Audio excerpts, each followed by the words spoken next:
Jamming the best music. Sonny Andre and Myra D. High today, around 87. We are KPRS, Kansas City, the nation's oldest owned black-owned radio station. Hot 103 Jams, getting ready for that live drive at 5. Boy, we got some serious traffic problems out there.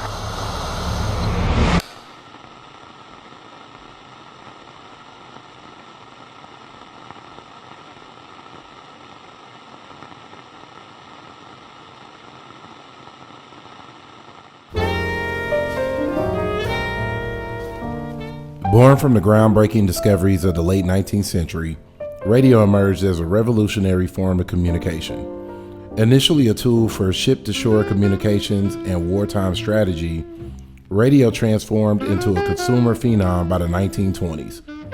Families gathered around their sets as a radio brought music, news, and entertainment directly into the living rooms. By the 1950s, it was a cultural centerpiece, shaping communities and connecting the nation like never before.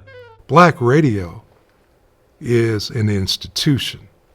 So it's like church, it's like school, it's like hospital. And this is what black folks depended on in terms of our information and for music entertainment and what was happening in our community. I believe that when you come into a city, I go to the black stations, and I believe that I can actually learn a lot about the city just by listening to the black station, whether it's healthcare, education, politics, social issues. You turn to the black station. A concert, you turn to the black station. Want to hear new music? You turn to the black station. It was inherently ours, and we supported it tremendously. It was finally a place where we could turn and hear our story, and hear our music, and get our news. The beauty of the African American community, especially when it's happening to our community or in our community, they want to be informed.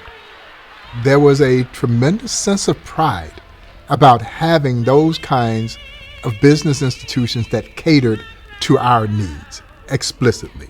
We know that, and that's our job. So therefore, we've never lost being the mouthpiece of the African American community. We won't lose that. Just by punching the dial. You can hear it, you can feel it, and in essence, see it, because it's all there in sound.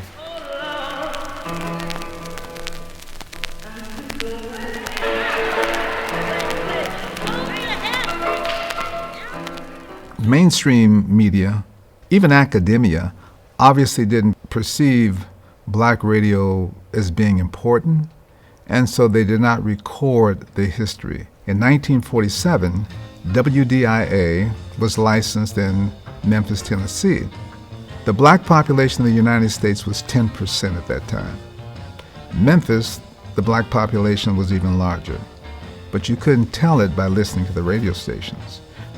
They decided to go all black all the time. And they remained number one for decades. And then in 1950, KPRS came on the air. While WDIA was the first black-owned station, KPRS was the first black-owned group, and the only one that still exists to this day. In the 70s and 80s and before then, the access for black music was extremely limited. May 15th, 1950, he turned on that AM station. You got to read that's what you sow. Please don't forget. It was the first black radio station west of the Mississippi. All right? The thing we're doing right now, we're the oldest black-owned radio station in America, if not the world. The fact that Skip Carter worked so hard just so he'd be able to get that FCC license, to be able to have a station. My grandfather wanted to be in the radio business, and that guy Alf Landon, who saw his article back in 1948 or 9, said, "Hey Skip, I'll help you get into the business." All right. In fact, so much he gave him radio transmitter to start KPRS AM. You know, to hear about all the things that black people were going through back then, actually for him to have a radio station is crazy. We're sitting on history. One of the few black-owned companies from the civil rights movement. We talking about, this is before the civil rights movement. 18 years before Dr. Martin Luther King passed away, they started this radio station. You're part of history. You're standing on the shoulders of others that came ahead of you. This is a family business that was started with nothing but heart. The blood of Skip and Mildred Carter, it runs through the building. Because he already knew what to do for the engineering perspective, because he had studied engineering. He went to school for engineering. He just needed that license, that piece of paper. And once he got that piece of paper, he was off to the races. And then that's how our story begins. I'm sure they had difficulty getting financing, getting funding. There was discrimination with the banks. The FCC, the process was discriminatory. If you can imagine 1950, what my grandfather and grandmother and that sales department had to do to try to make sales. I mean, a lot of people didn't realize that KPRS stood for Keeps People Really Swinging. A lot of folks thought it was colored people's radio station. Whether it was businesses that were advertising on that station, whether it was a place where we could turn and hear music that we could relate to, you know, all of those things were so integral for what Carter Broadcast and that radio station provided for this community. And I think we saw it grow right along with the urban population's growth in Kansas City. And then there were the naysayers saying that it will never happen. You can't do this. It's impossible. A lot of them didn't last. They went bankrupt.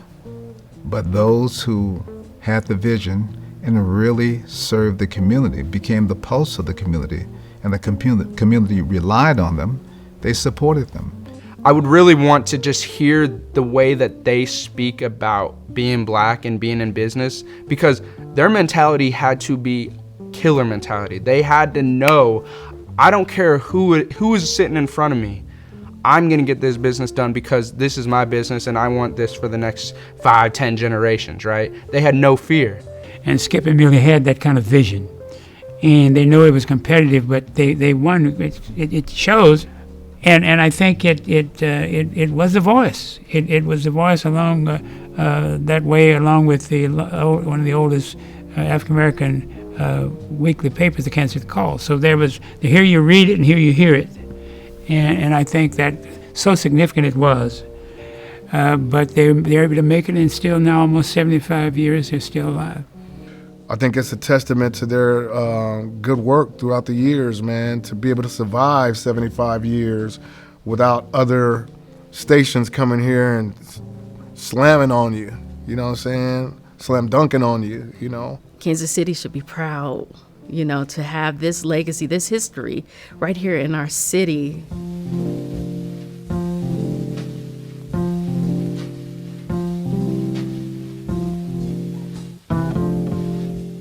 And I remember going to that building, and gosh, it was so small, but it was theirs.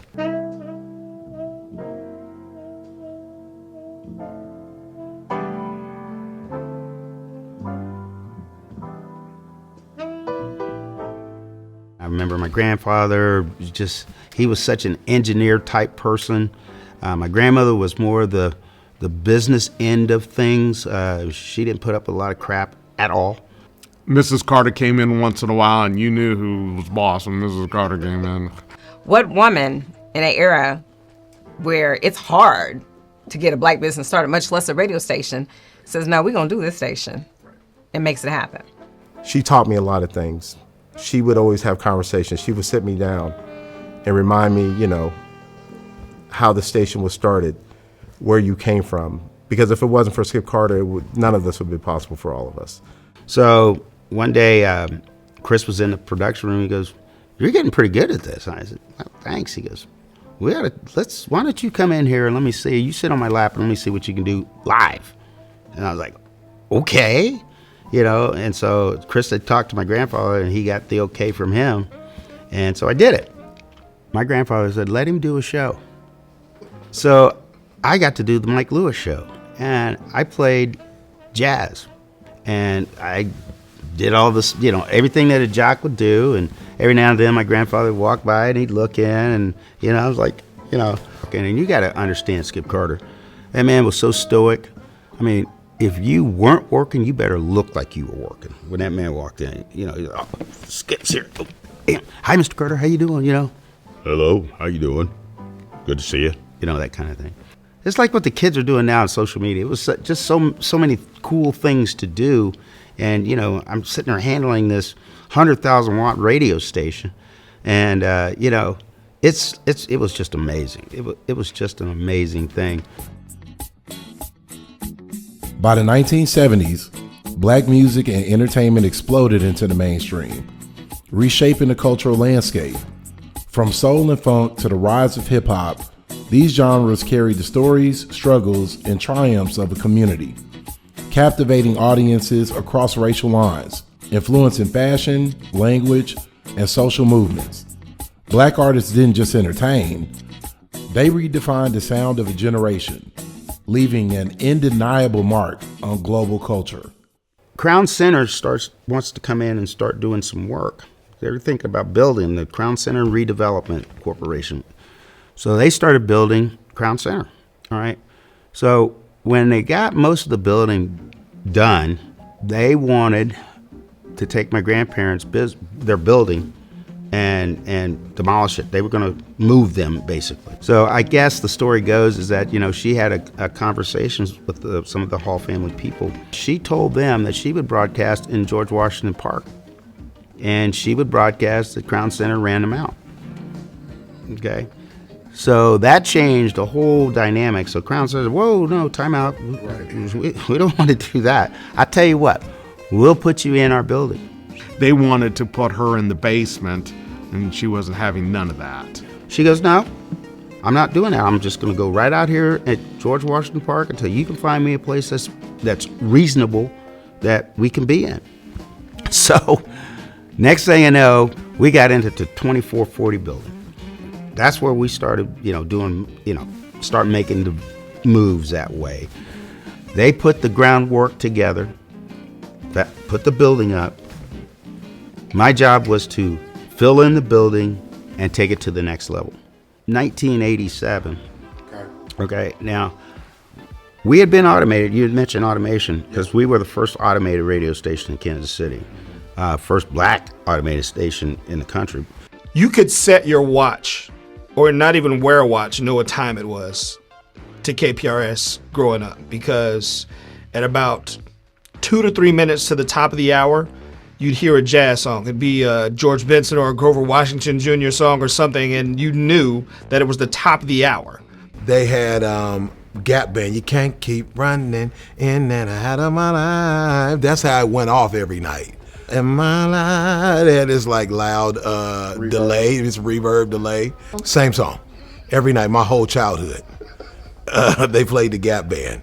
I wanted to try to get us out of that automation and go back to live format. And when I had mentioned that to my grandmother was like, oh no, we're not doing that because those jocks don't show up, you know, Grandfather goes, wait, what are you talking about, Mike? And I said, well, I just think we could have a stronger station if we were back to live and people could talk to us and all of those types of things. So in the meantime, I take it upon myself to go ahead and start doing some live broadcast at night. For us to go live at that time, it changed the dynamics of everything for the radio station, for our personalities. Wow, you guys, can I request a song? Yeah, here, what song, you know? Think about if you're the listener. And you're turning on the radio and your favorite stars are on the radio having a chit chat. We were getting ready to dedicate a new tower because my grandfather wanted to be on this 1,100-foot tower. And my grandmother comes out and says, thank you for coming here today. We are about to dedicate this tower. And we are going to announce that we're going back to a live format. And we've got some other changes that are going to happen. And one of those major changes was we're going to name a new president of the radio company. So my grandmother says, oh, and our new president is my grandson, Michael Carter. My mom goes, get out there. And I go, she did not just mention me. She did not say me. And I was honest with us. Michael is young, and this is a big, you've been going now for X number of years. I don't know. She said, but don't worry. I'll be looking after you. I'm going to tell you something. Your grandfather couldn't be here because of his health. And I said, yeah. She said, but he wanted me to do something for you. And I said, well, okay. So my grandmother reaches down in her purse, and she pulls out these keys. And she hands me the keys to the radio station. Now I am something. I'm the president. And then KPRS came up with a new slogan for the station, Hot 103 Jams, went on a blitz passing out bumper stickers and keychains and whatnot. And then the whole don't forget to slam that Z window happened. And it was just a thing at that point. On KPRS Kansas City, HD1, Hot 103 Jams. We go back. Now I'm president of the station. We got the live format going, and and all that. So we went live in April, and there were only 4 of us. Chris King, Del Rice, Freddie Bell, and myself. So we had to go live on FM, and we still had to tape the AM, which I did both. It was nothing to walk into the offices at Crown Center on the weekend to do your shift, and DJs were sleep passed out everywhere. Because we'd come right from where we were, take a couple hours nap, hop on the air, go freshen up, and hop back in the van and go someplace else. And, we got a van, and we just started doing remotes, and we just started really hitting the streets and, kind of guerrilla warfare in a way to make us on the map. So I used to work at this clothing store on 35th and Prospect called Wild West Fashions. My senior year in high school, and Freddie Bell used to come by and do live broadcasts. So right after automation, they went live in the late 80s. We would always do character voices and do a lot of stuff and engage the customers and coerce them into shopping and buying stuff. So he was watching all of this, and we're just doing what we do. And he's like, hey, have you guys ever thought about doing character voices for a morning show? And we're like, we don't even know what that means. So we created some characters for the morning show. At the time was Diane Devereaux and Freddie Bell. And the characters took off. Like, I would literally go to the radio station before I went to school in the morning. So I'd go do some of those voices and record them and then head off to school. All of a sudden we have more salespeople. So we expanded while we were in Crown Center. We worked 7 days a week for quite a few months. No day off. And I think Michael has done well, beyond a lot of people's thoughts about that. And I was, this is nothing to play with. You and Andrew had built this to a point to where it was very competitive. You had your resources out there, your advertisement out there to keep you alive. Us going live gave us more credibility with the audience. Connecting with the audience. The DJs could deliver the information in real time. Interact with the audience more. What it did for us, it just changed the dynamics of everything from the front office to on air to sales. It just changed the narrative and the conversation. Then it became like, this is what radio's really supposed to be. There was always a live broadcast somewhere, from a clothing store, from a car dealership, and most definitely nightclubs. I broadcast live from the corner of 18th and Vine with the turntable and all that stuff one year. Tony G, who was probably one of the first superstars to come out of KPRS with live radio, and Magic Man, and then Diane Devereaux, and those guys, wherever they were, you wanted to be. We just got out in the community and started being part of it, just like it probably was in the 60s. Well, I think it really gave people a feeling that they could now reach back and talk to the station. They could have easily sold it, and you kids go do whatever the hell you want to do. We made our money. See you later. But they didn't, and that was so unselfish for them.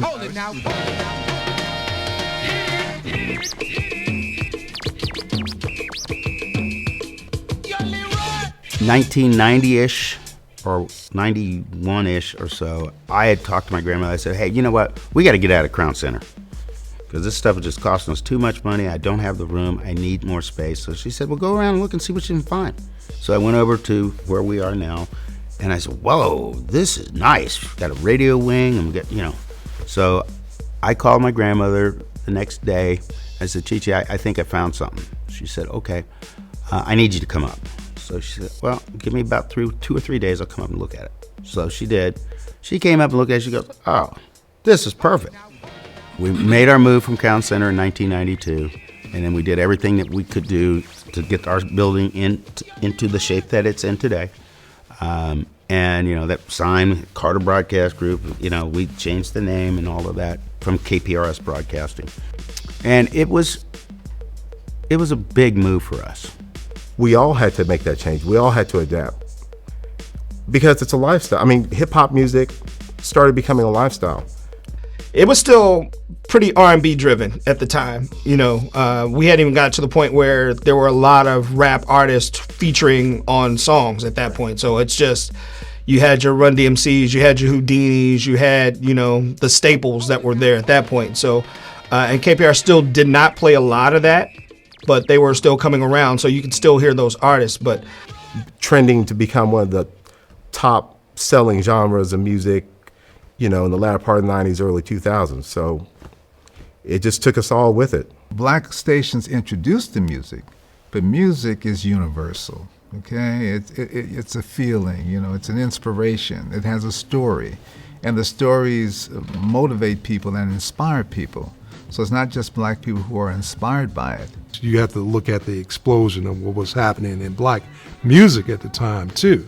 There was a lot of different sounds that was being introduced.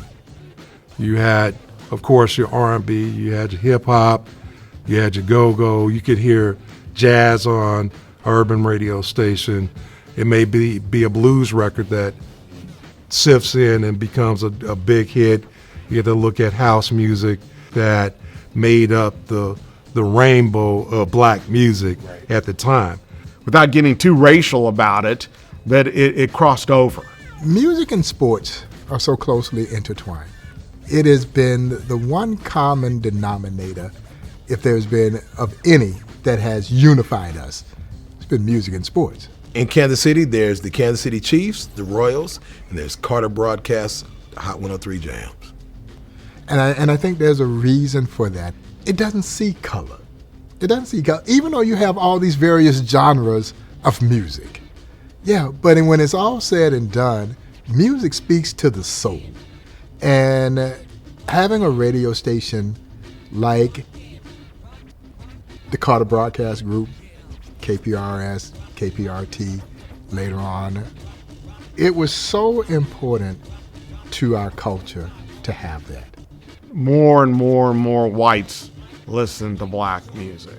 It helps when you have playing the music that everybody wants to hear. White folks have always loved black music. Yeah, that hadn't changed. No, it was the same. So, good music is good music. It doesn't matter what color your skin is. I would say that black people are the author of cool. Times change, music change, and the culture changes. So Carter Broadcast Group, they grew with the listeners. So it's like, we've been here, we've been there, we done that, and we'll keep doing it, no matter how much the music changed and the audience adjusts from time to time. It was constant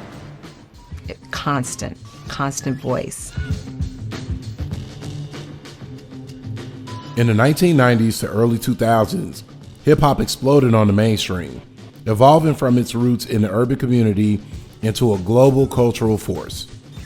With the rise of influential artists, dynamic beats, and powerful storytelling, the genre broke barriers and dominated the airwaves. Radio stations played a pivotal role. What began as a voice of the streets became a worldwide phenomenon, shaping trends, inspiring movements, and redefining popular music for a new generation. I didn't have a lot of media sources growing up. We didn't have a lot of money to buy music. I just remember that this was a station that felt like it was for us. You know what I'm saying? And this is probably early, man. I'm talking 4 or 5 years old. KPRS was the reason I was hearing gospel music on Sunday in my grandma's Christian house. At a young age, I knew it was a black station because of the music. If you go over to people's grandmother's house and you see that old stereo with the TV on it, that's the console on the floor with the light up dial of all the 103 is burnt out because that light has been there for 50 years just burning on 103. It had never changed because that was the only station that blacks listened to. It was either that or the AM dial KPRT. So it was always on. My dad was a barber, had a barber shop. It was always on in the barber shop, so the music was always there. And it was always KPRS. KPRS was the center of source of music for me, even in the 90s and 2000s. And on the radio, I heard Planet Rock.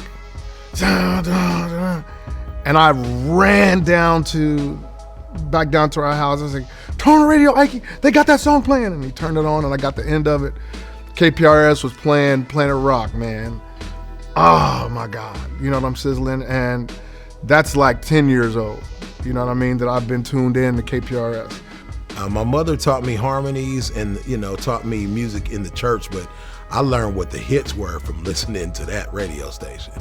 When the Gap Band was out and when Zapp, Roger Troutman and Zapp were out, and it made me, Kool and the Gang and groups like that, it made me go to the Roger and Zapp concert. And then when I saw Roger and Zapp on stage, I'm like, oh, that's what I want to do right there. If you're heard on KPRS, it adds some legitimacy to what you're doing, what you're saying, what message you're trying to provide. Oh no, in Kansas City, getting my song on Hot 103 Jams, I made it. Fast forward to Tech 9 time, we got Cloudy Eyed Stroll on the radio. That was my first song on the radio after all those years trying, you know what I'm saying? And then it was just back-to-back bumbles after that. After Mitch Bade, I think it was Let's Get Crunked Up, you know what I'm saying? That's how they played it. And then right after that was dun dun dun dun Tech 9, Planet Rock, man. Take it all the way back to when I was 10, Planet Rock, you know what I mean? So we've been tuned in, man. They showed a lot of love over the years, to Tech 9. When people look at our family and they look at our legacy, they know that it's genuine. They know that when we say we care about the community, we really do. It's not like we're just saying that to hear ourselves talk. And people can see that through the gestures and the things that we do in the community. And I think a lot of the people who have grown up with KPRS, my grandparents, your grandparents, they saw KPRS as that vehicle, and I want now my kids to understand that. We can keep this torch burning and we can keep this torch alive. And all we have to do is keep passing it and keep running. When I'm dead and gone, I hope my kids will continue on, make this 100 years, We just always have been involved in the community since we've been live. Get out, help. We help out all. Can we run something? Can we bring somebody on the air to talk about this event? We just get involved. If you ask some of the old time jocks from the 60s what KPRS was about, because, what's your purpose? What's the radio station's purpose? Why did Skip Carter start the radio station in 1950? It can't just be about money. I don't believe that. It has to be about, the giving back to the black community, especially in that time period, right? We're doing that still, serving the community. It's different than it was in 1950. Being part of something that meant so much to the black community, I was honored and it excited me. And to this day, I'm still excited about what I'm doing 36 years later. It's just fun. I come to work every day. I'm 66 years old. I have no interest in retiring because I'm still having fun. We're so deep into Kansas City. We're ingrained in this city. And I don't think, I especially would never want to lose that. I would never want to lose that. I feel like that would be a disservice and just disrespect almost to everything my great-grandparents did and my dad did.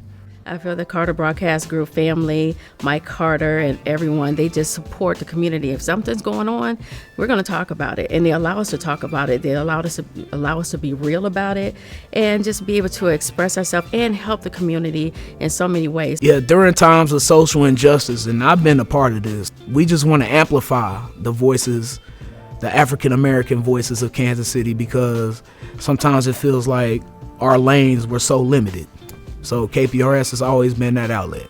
There was a time in the mid to late 90s where the owner, Mike Carter, was like, I need you guys to pick a charitable organization and let that be your focus, or pick some kind of cause so we can show that we're not just doing the music thing. We want you to be in the community, be active, and do something that's positive and engaging. You know, when I started Julie Jones Prom Closet, there were times where we do a Girl Power Day, and we talk about being aware of date rape, and we talk about relationships and self-esteem. I got a platform, so if I can reach somebody who's in a place where they think they can never rise from, I want to be the one to tell them, no, that's not true. We started a campaign, Put Down the Damn Guns. And Mike Carter himself came on the air, and start, put down the damn guns. Organizations like Ad Hoc Group Against Crime, that evolved out of a partnership in 1977 with KPRS. That's how we know about Ad Hoc, KPRS. That's how we know about Alvin Brooks. That's how we know whatever Emmanuel Cleaver was doing at the time, you know what I mean? It's like everything we hear from our station. I became more involved with Carter Broadcast Group in 1977.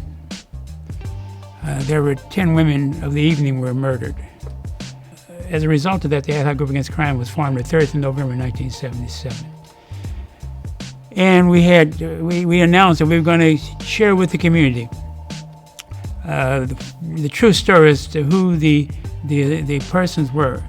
Alvin Brooks will be calling from 9 p.m. to 1 a.m. with a lot of updates and trying to help not only find children, but also, hey, if there's a shooting, you know what happened, give us a phone call. We will not, all you have to do is just tell us. And we used to get phone calls at the station. They will call us at the station, say, hey, this and this is happening. Like, can I get that phone number? Like, so we would give the phone number to people. We actually put people in touch with the Ad Hoc Group Against Crime. So you asked me what KPRS has done, if no more than that. How important was that? And no other station would allow me to do that. Other stations didn't do it. Other stations didn't have the relationship with the police department. And I even broadcast from police headquarters, the 2nd floor, which was the violent crimes. I broadcast from there when they brought suspects in.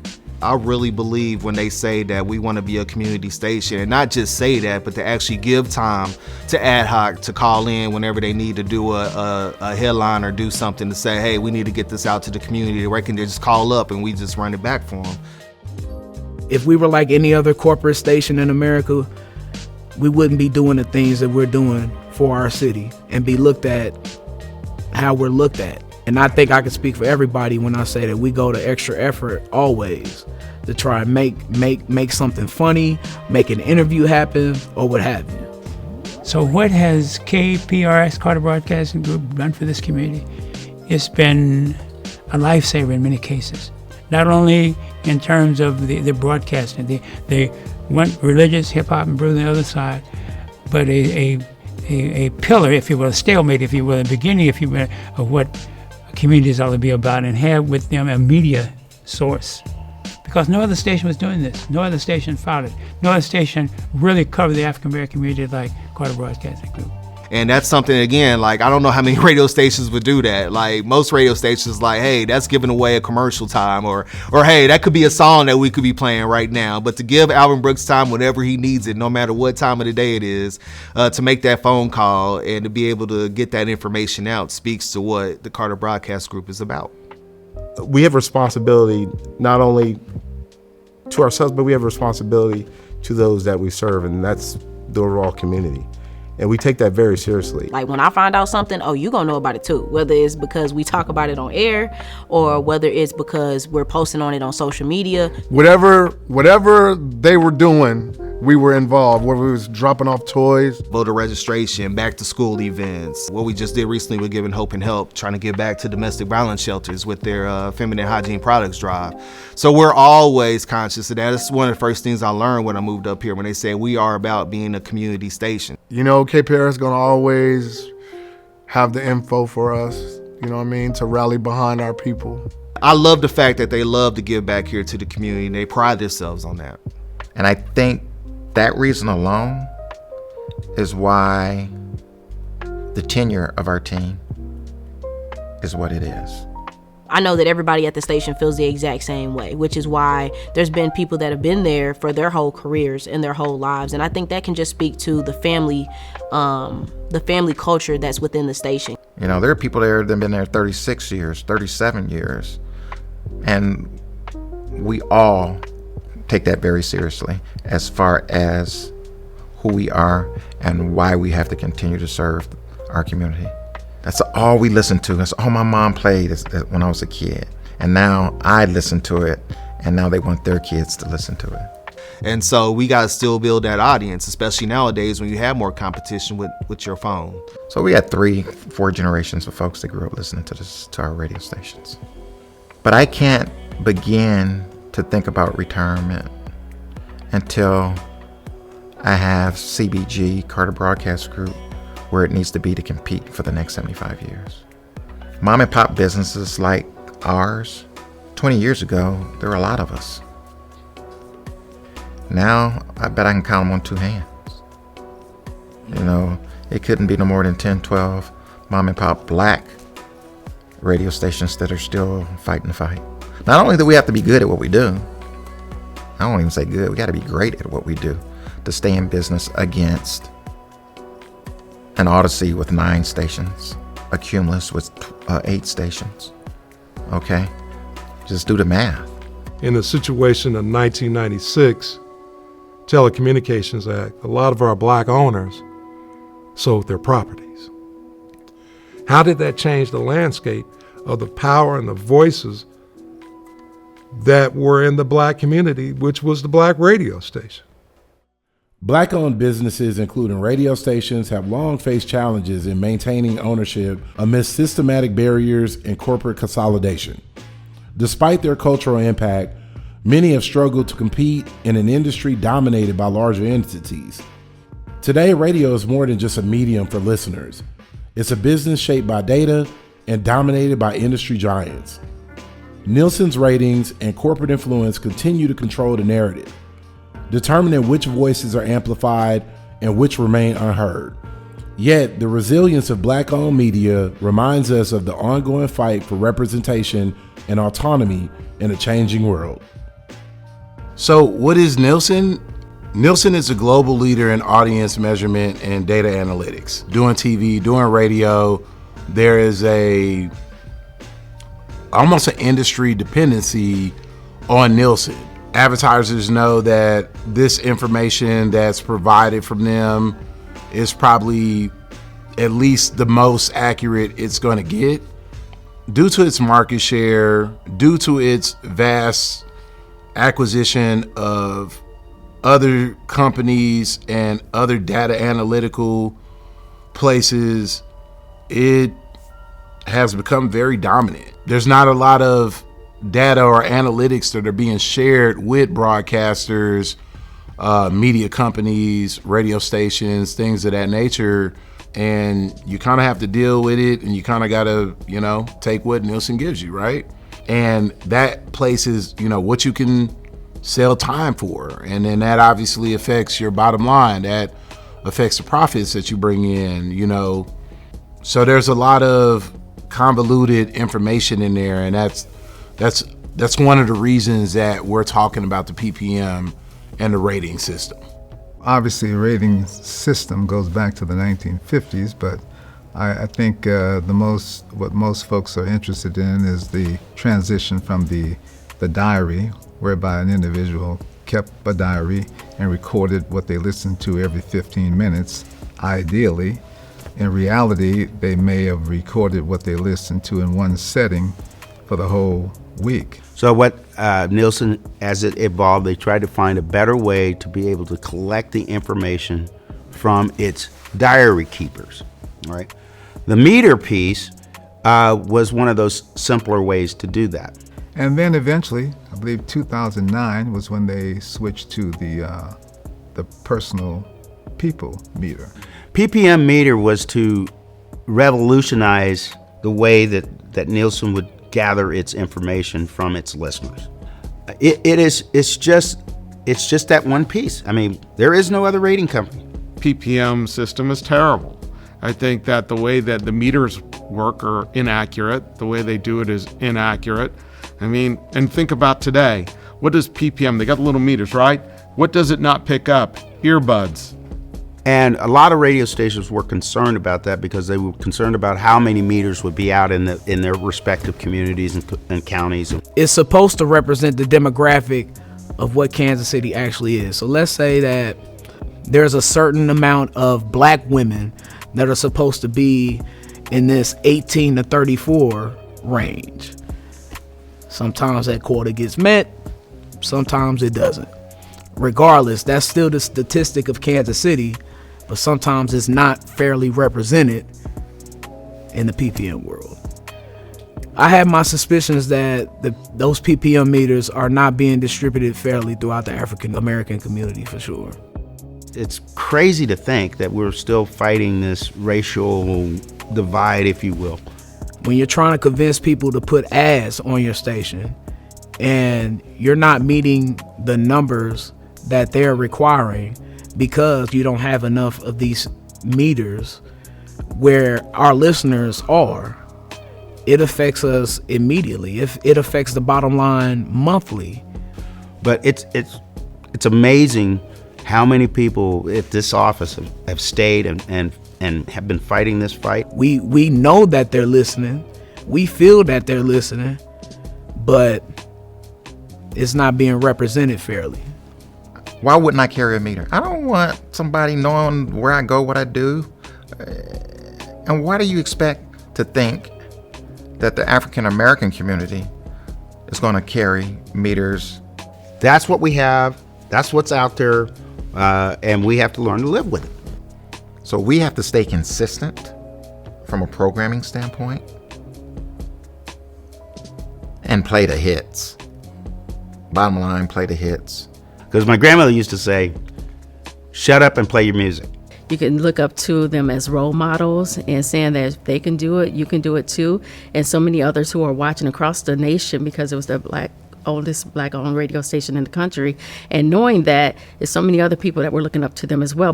So for me, the focus moving forward in the future is what steps have to be taken in order to set up the next generation of my siblings and my offspring, and what has to be done in order for them to have a clearer path for where they're going in the future. Don't worry about trying to fill those shoes. Be honored to walk in those footsteps. Don't see that as a weight. See it as someone who is protecting. They are guiding those footsteps. And to be able to draw the inspiration and the knowledge that he's gained from seeing how business is done and conducted, and use that as you move forward. You know, the station is changing. You know, there's good.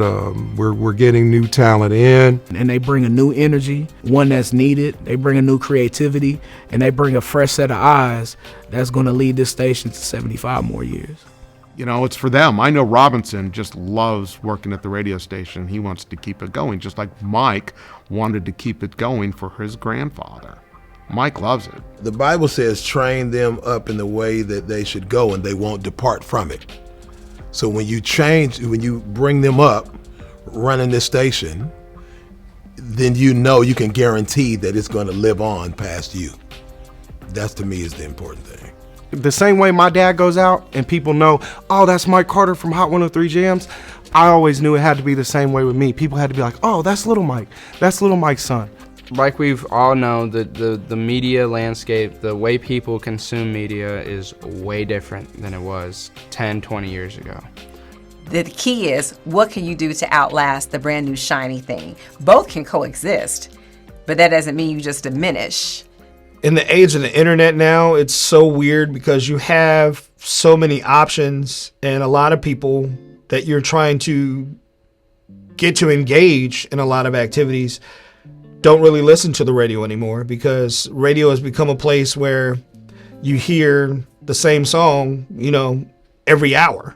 So if you can be entertaining and engaging and keep them there while the music's jumping around from different genre to different genre, then that'll show your strength as a DJ. Because now we're not only competing against other stations, but we're competing against the internet. We're trying to get people's time. It makes it kind of rough when you might get the tune-out factor because they say, well, I'm kind of tired of listening. I'm going to go to my phone. There was a period of time where the radio station wasn't playing the newest current music that they could have. With Myron not being stuck in a certain way and not being stubborn and wanting to win, he's been taking more risks with playing newer music quicker. And if it's reacting in the market and I wasn't on it, I better get on it. As soon as it drops on the internet, drop it on air immediately. I look at streaming data, I look at Shazam, I look at the trending music on YouTube, what's happening nationwide, and then I look at the top 50 TikTok, because that's a whole different audience. Artists are not spending those big budgets on videos like they used to do in the day. You have to prove to these people that the radio is still here, right? There's certain people, they're going to just follow the charts. I always say the charts, that's your barometer, but that's not your absolute. To be independent in that business is a testament to what they do, because it's hard with new technology and everything, you know what I'm saying? I've tried to stick out in different ways, try to bring something new to the table, bring a new sound, or bring a new energy.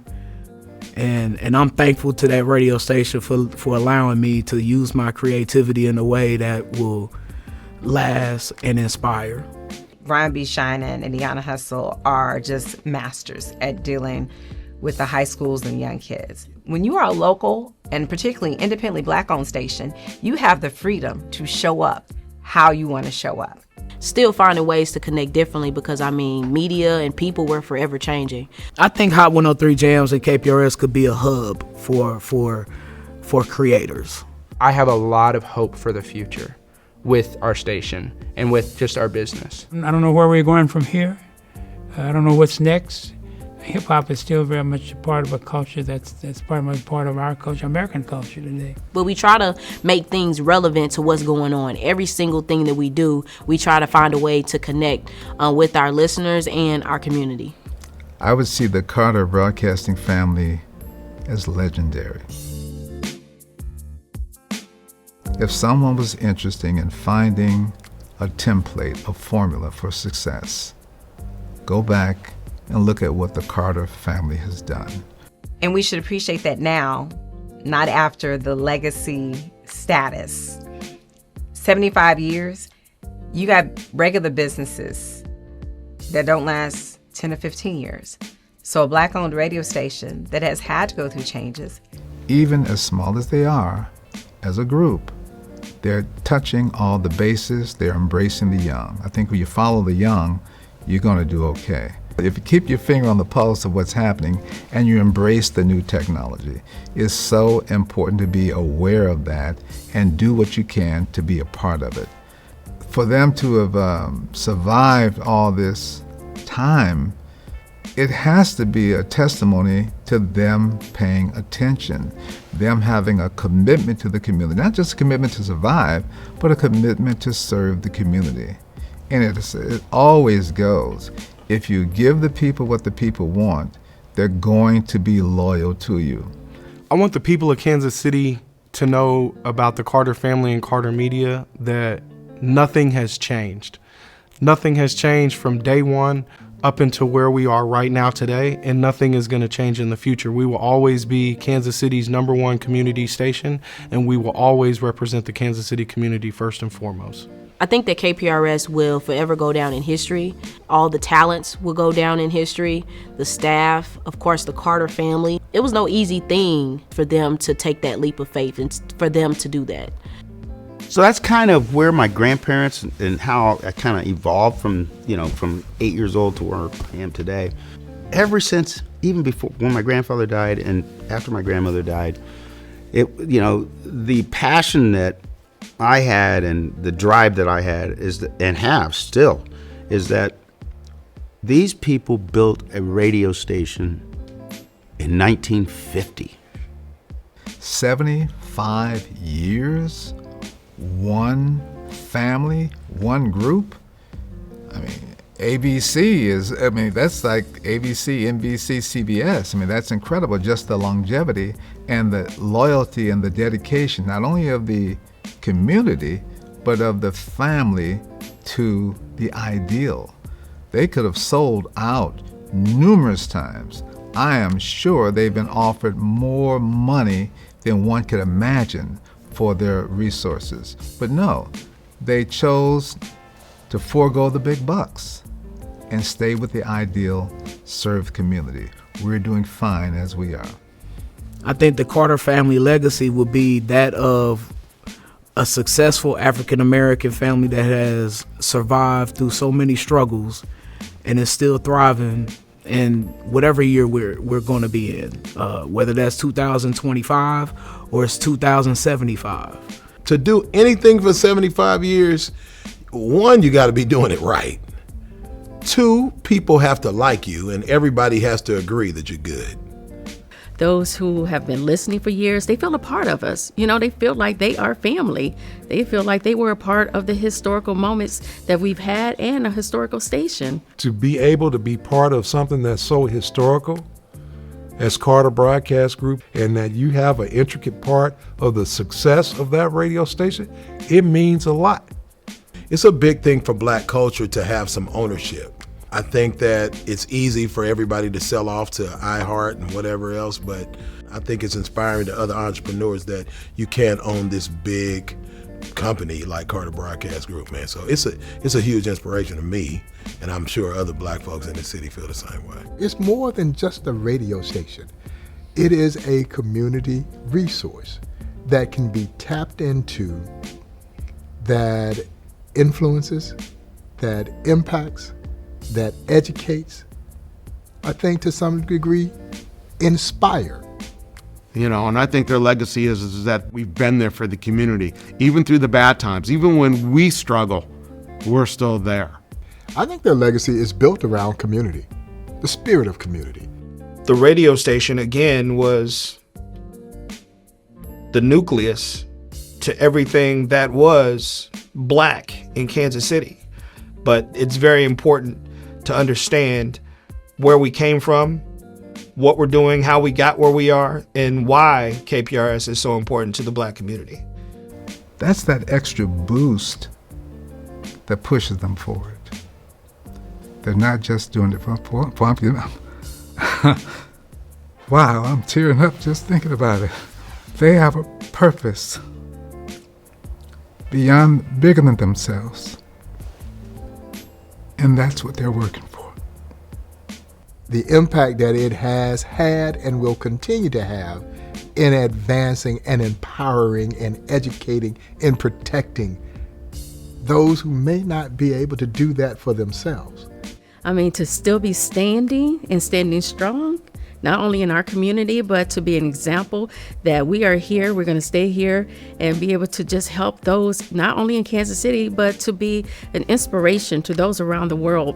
That, a lot of radio companies have gone, but we are still here. I would like to see us display more of our history, to let people know that we've been here, we're going to stay here, and this is what you have built.